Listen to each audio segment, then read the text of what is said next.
రక్షణగా నిలబడాల్సింది మీరే.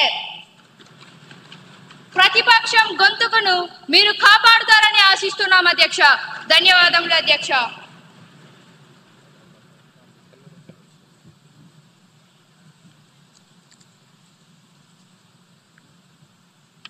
అందరికీ నమస్కారం. సభా నాయకులకు, ప్రతిపక్ష నాయకులకు మరియు సభలో వారందరికీ నా ధన్యవాదాలు. ఈ కుర్చీకి కుడి ఎడమలు ఉండవు, కేవలం రాజ్యాంగం మరియు సభా నియమాలు మాత్రమే ఉంటాయి. ప్రతిపక్షానికి తగిన సమయాన్ని ఇస్తాను. ప్రభుత్వం నుండి సరైన సమాధానాలు రాబడతాను. సభా గౌరవం కాపాడటం మనందరి బాధ్యత. ఇక సమయం వృధా చేయకుండా సభా కార్యక్రమాలను మొదలు పెడదాం.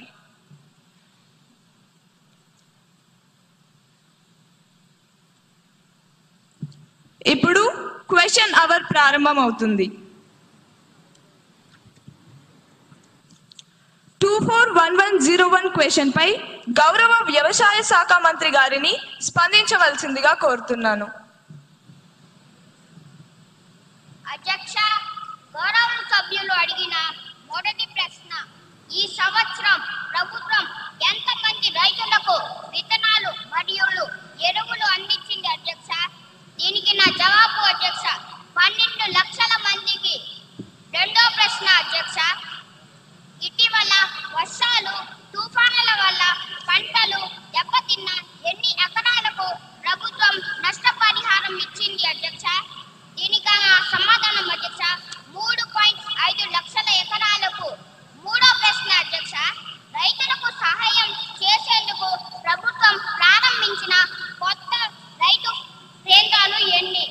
దీనికి నా జవాబు అధ్యక్ష, మొత్తం 10 జిల్లా కేంద్రాలు అధ్యక్ష. ధన్యవాదాలు అధ్యక్ష.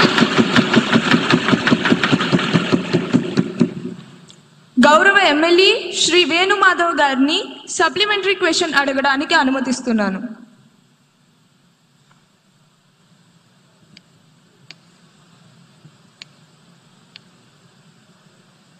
అధ్యక్ష, గౌరవనీయులైన మంత్రి గారు 12 లక్షల మంది రైతుల్ని ఆదుకోవడం హర్షించదగ్గ విషయం అధ్యక్ష. రైతులకు మేలు రకపు విత్తనాలు మరియు ఎరువులు సరఫరా చేసి మన ప్రభుత్వాన్ని రైతు పక్షపాత ప్రభుత్వంగా నిరూపించుకోవాలని మీ ద్వారా గౌరవనీయులైన వ్యవసాయ శాఖ మంత్రిని కోరుచున్నాను అధ్యక్ష. రాబోయే రబీ సీజన్లో విత్తనాలు మరియు ఎరువు కొరత లేకుండా మన ప్రభుత్వం ఎటువంటి చర్యలు తీసుకుంటుందో మీ ద్వారా మాకు తెలియజేయగలరని కోరుతున్నాను అధ్యక్ష.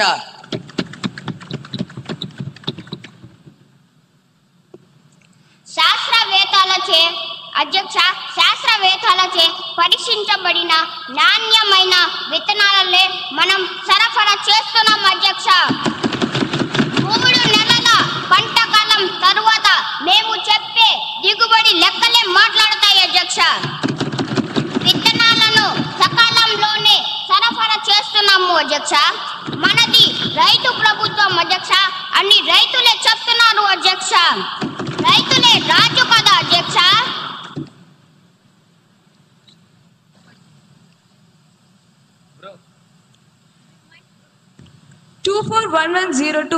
క్వశ్చన్ పై గౌరవ హెచ్ఆర్డి మినిస్టర్ గారిని